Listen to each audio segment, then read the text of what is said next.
So the thing is, I've been working on several projects over the last year, but I could never find the motivation to finish any. Either I got bored, I didn't like the art, or just didn't like the game idea itself. Well, today that changes. I started thinking about making a platformer, but I'll give the explanation later into the video. First, let me get one thing out of the way. Whenever I start a game project, the first thing I do is design the art, because it'll give me a feel for the style of the game that I want to make. The drawings are usually just based on what's in my mind at the time, or things I've recently seen and wanted to try.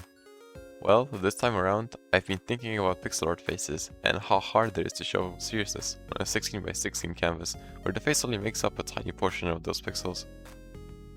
So I've stumbled across an idea where the face is just empty and left for interpretation, although I think it looks very serious.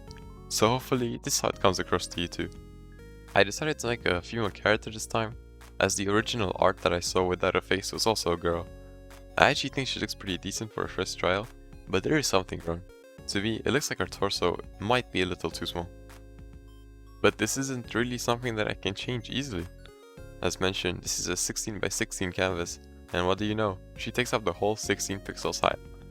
Something I should also mention, Unity behaves a lot more nicely with art that is in 2D format, so you know, stuff like 32x32, 16x16, so I try to keep my art in a 2D format. So realistically, I have like 3 options. One is to keep her like this, another is to increase the canvas size to 32x32, or the third, a bit questionable, is to remove the tight hair on top.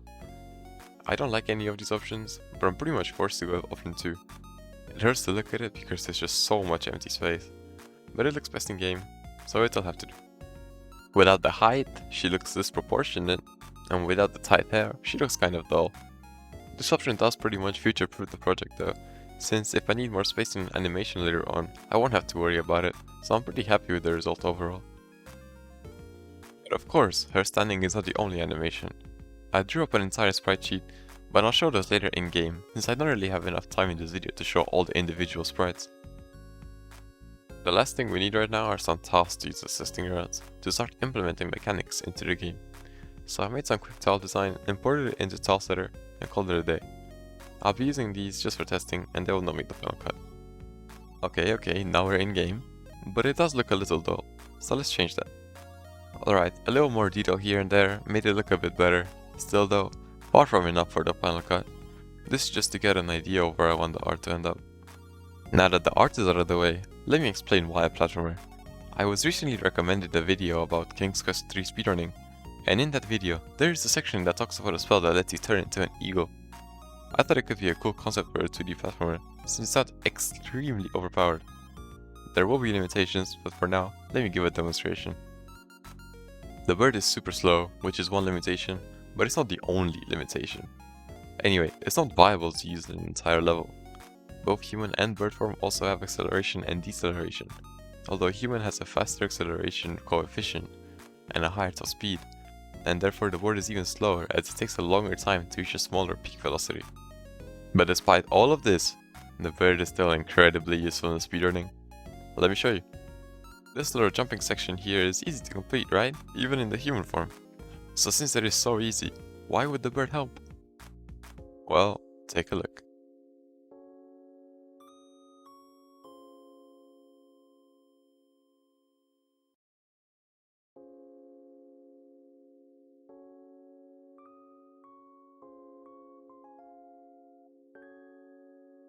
This happens mainly for 2 reasons.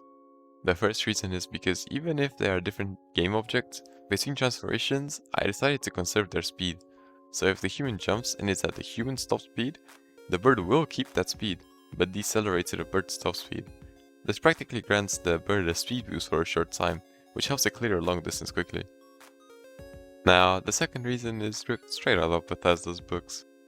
Well, the original idea was to have an acceleration coefficient and a deceleration coefficient. But when I was copy-pasting code, I kinda skipped over the fact that I also copied the acceleration coefficient into the deceleration calculation, which gave the bird a gliding bug of sorts. But you know how it is, it's not a bug, it's a feature. For real though, it felt way smoother, and I feel like now it'll have a higher skill ceiling than before, so I'm keeping it. So that was a quick showcase of the mechanic of the game, although I do think it is worth trying to add a few more morphs later into the development. Not now though. There is one more quick thing I'd like to say before I wrap this up. The name of the game.